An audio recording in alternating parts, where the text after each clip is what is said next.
Hi, I'm Courtney and welcome to my channel. Today, I want to guide you through choosing the perfect floor plan for your new home build. This is a pretty daunting task, but I'm going to be providing you with all the tips and tricks of the trade to make sure you pick a perfect floor plan to suit your family and your needs. But before we get stuck into it, don't forget to head down below and hit that subscribe button and ring the notifications bell while you're down there too. The first thing you want to remember when picking your floor plan is to pick a house design that suits your block of land. Now, your block of land might be an ordinary block within a city or a town, and it might have certain widths and depths, and then you've also got to take into consideration the setbacks. Now, these are the distances you have to stay off each side and front and rear. Understanding those parameters are going to help guide and also reduce the number of options that you have to select from. If you don't have a smaller block with these kind of constraints, maybe you have an acreage style block, then this is also going to push you in a different direction for a house size. You might want to look at acreage designs in particular. The next tool I'd be using to narrow down that search again is going to be your price point.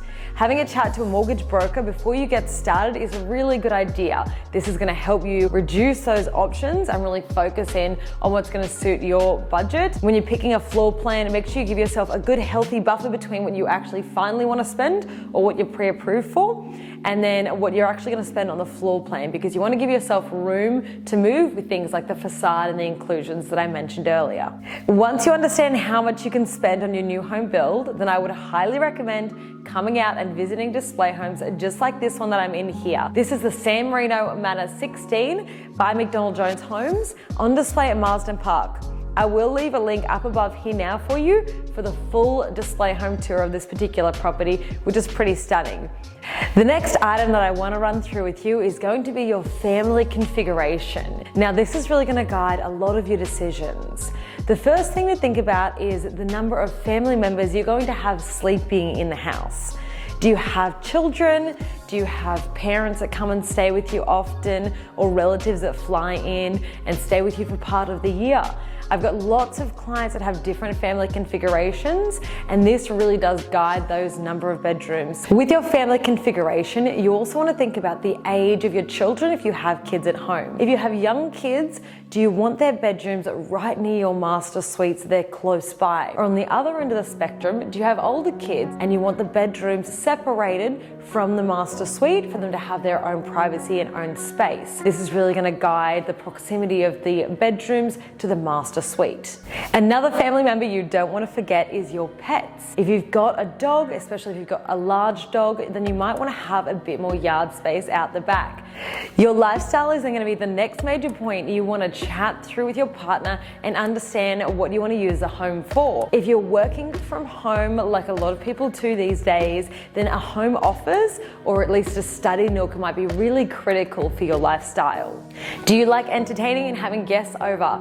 In that instance, something like this beautiful kitchen island in the middle of the home and this open plan area with the dining room out the back and the living space opposite might suit your family and that entertaining lifestyle you like really well. Maybe you like entertaining outdoors or just spending more time outdoors with the family. If you've got a pool or, like I said, pets, then maybe you want to have an alfresco like this one right off the back of the home that takes advantage of this beautiful backyard. If you're a bit of a movie buff and you like to watch late night movies with your family, then a home theater is going to be a great addition in your new home build. This house also does have a home theater and it's conveniently located right at the back of the home here.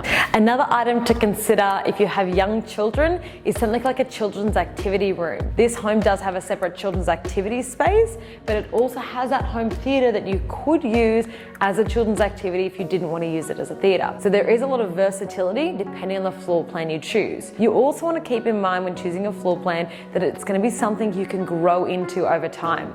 So say you did use the home theater out the back as a children's playroom, as your kids got older, maybe the home theater option would suit your family better.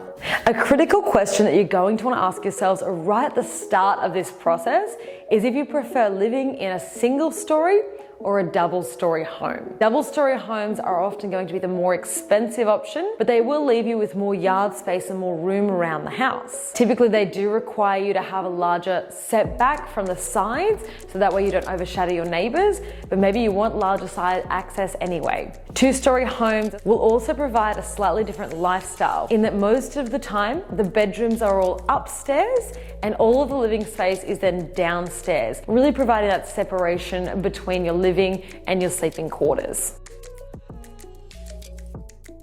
One of the smartest questions I ask my clients when helping to find the perfect floor plan is where would they like their master located? This is something most people are quite specific about, whether they prefer the master at the front, the middle, or the rear of the home. The reason people have a preference around this is because there's normally something at their block of land they want to either stay away from or be closer to. If you'd like to know who's coming and going from your house and you've got some beautiful landscaping at the front, you might be like me and prefer a front master suite. I've also done this to take advantage of some beautiful morning sunlight that does come through the front of my particular property. I'll link up to my full house tour up above here for you now so you can see my home and the layout of that. Some would like to opt for a master that is nice and quiet and just out of the way. A middle located master is a great idea for this. Sometimes you might have a view out to the side of your house, or you want to make the most of a side courtyard just like this one here. And if you've got a beautiful backyard, maybe a pool or a view out the back of your home, in that instance, a master being located at the rear of the home is definitely a great idea. When you are looking for that perfect floor plan, I would recommend also making a wish list. Sitting down with your partner and talking about exactly what you love in the homes that you walk through. Display homes are a great place to start to find items to put into your wish list. You might like something like a butler's pantry, or maybe you want integrated appliances in your kitchen. It really doesn't matter what is on your wish list as long as you've got a few things written down to help provide further guidance. If you want some inspiration and ideas, I do have a few videos already here on my channel to help you with this wish list creation. I've got my 15 best upgrades right here for you. This was done after I built my own home. The other videos that might be really good are my 15 luxury must-have upgrades. Now that video, there's a part 1 and a part 2 of it, was very popular and again is going to take you through lots of luxury inclusions that you might want to add onto your wish list too. So I'll link those up above and down below in the description box. Now taking you through the last few critical items when selecting the correct floor plan. You definitely want to take solar aspect into consideration. Essentially what you're trying to do is use the sun and natural light to help regulate the temperature inside your house.